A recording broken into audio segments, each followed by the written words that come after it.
Policia e Kosovës në mëngjesin e sotëm ka mbyll pikën e pagesës së lotarisë së Serbisë në Leposavić dhe me atë rast ka marrë në intervistë informative punëtorin 74 vjeçar DM. Gjatë intervistimit, pjesëtarët e policisë së Kosovës kanë zbritur flamurin serb dhe me pas kanë vullosur stendin ku ndodhej pika e pagesës së lotarisë së Serbisë.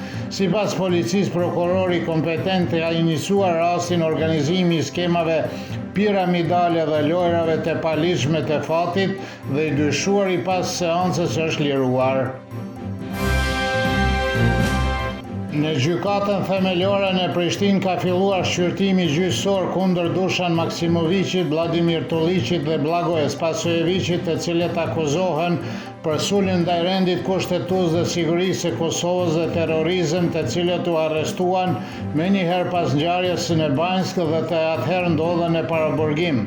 Të akuzuarit nuk kanë dashur që këto akuzat të lexohet sërish nga gjykata, pas së cilës janë deklaruar të pafajshëm.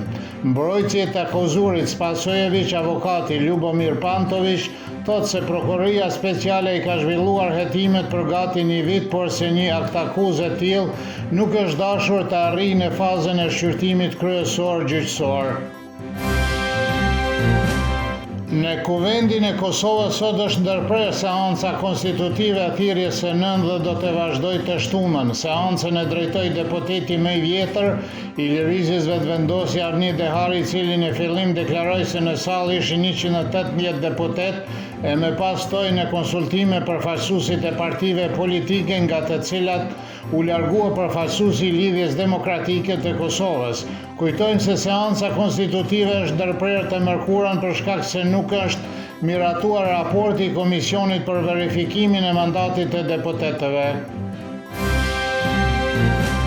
Deputetja koalicionit Vetëvendosje Guxo, Donika Gërvalla, para fillimit të seancës nuk ka treguar nëse koalicioni ka mbledhur votat e mjaftueshme, por tha se është optimiste dhe e lumtur që seanca vazhdon. Kryetari i Lidhjes Demokratike të Kosovës, Lumir Abdigjiku, ka deklaruar se qëndrimi i tyre mbetet i pandryshuar, se nuk do të votojë raportin për verifikimin e mandateve të deputetëve.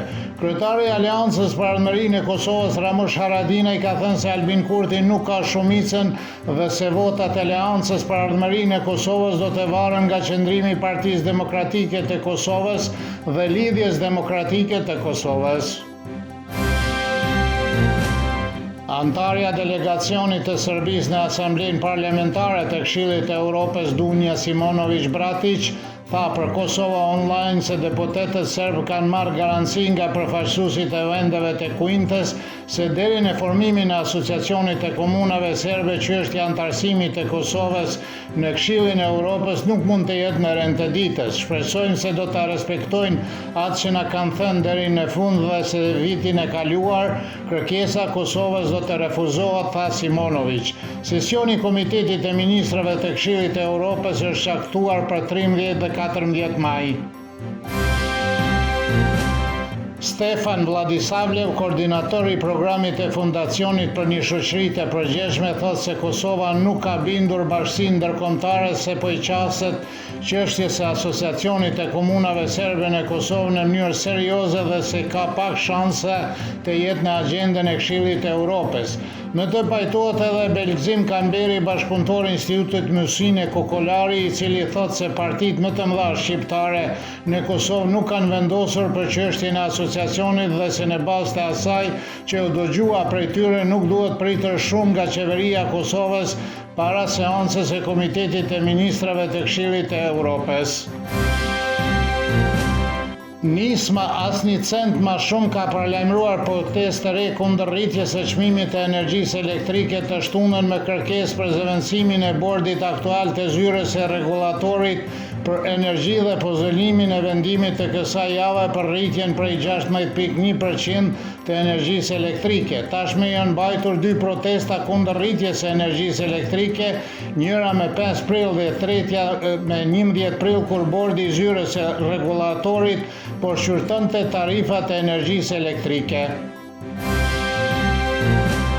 Të krishterët sot festojnë të ejtën e madhe si kujtim i darkës së fundit të Jezu Krishtit dhe pasardhësve të tij, ku vendosen kanune më të rëndësishme të kishës së krishterë dhe sakramenti i shenjtë i kungimit. Të ejtën e madhe sipas shkrimit të shenjta Juda Iskarioti e trajtoi të birin e Zotit. Kjo është një ditë më domethënëse gjatë javës së shenjtë, në të cilën sipas traditës së krishterë fillojnë dhe mbarojnë vuajtjet e Krishtit.